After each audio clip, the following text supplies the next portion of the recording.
কারবালা প্রাঙ্গণে ইমাম হুসাইন রাদিয়াল্লাহু আনহু ও তার পরিবারকে নির্মমভাবে হত্যাকাণ্ডের প্রতি শোক জানাতে এবছরও পুরান ঢাকার হোসেনি দালানে নানা আয়োজনের প্রস্তুতি নেওয়া হয়েছে। ইসলামী বর্ষপঞ্জির প্রথম মাস মহররমের ১০ তারিখ আশুরা।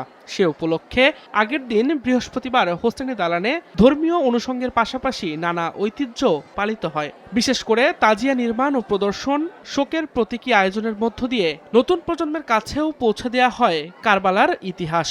আমরা চাই সেই শিক্ষা যাতে আমরা নেই। বর্তমান প্রজন্মের কাছে এটাই বলবো যে আমরা অন্যায়ের কাছে যাতে মাথা নত না করি, দেশপ্রেম ভালোবাসি, নিজেদের আত্মীয়ের মধ্যে ভালোবাসি, আর সাম্প্রদায়িক সম্প্রীতি আমরা বজায় রাখি। ইতিহাস ঐতিহ্যের প্রতি টান থেকেই আশুরাকে ঘিরে বিভিন্ন বয়সী মানুষ এখানে সমবেত হন। দৌড়াইতে এরকম জিয়ারত করতে আইছি, ভালো লাগে এদিকে আসলে। আমাদের পূর্বপুরুষ কইরা আসতেছে দেখা আমরাও এটা পালন করতেছি। গরিব মিসকিন দান করি, এই মানে খাওয়া দাওয়া করাই, এটাই বাস।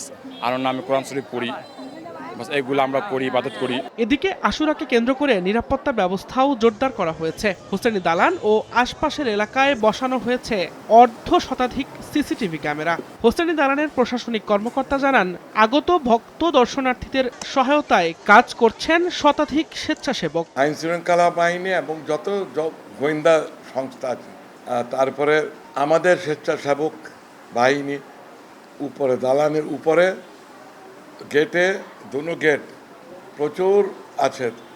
আমরা নজর রাখি জিয়ারতীদের সুযোগ সুবিধা, এন্ট্রেন্স আউট সুন্দরভাবে কিভাবে দেওয়া যায় ওইভাবে। হোসেনি দালানকে ঘিরে নেওয়া হয়েছে বাড়তি নিরাপত্তা প্রস্তুতি। আশুরাকে কেন্দ্র করে নানান আচার অনুষ্ঠানের মধ্য দিয়ে শত শত বছরের পুরনো ইতিহাসকে নতুন প্রজন্মের কাছে পৌঁছে দিতে চান আয়োজকরা। দিন মোহাম্মদ সাব্বির, সময় সংবাদ, ঢাকা।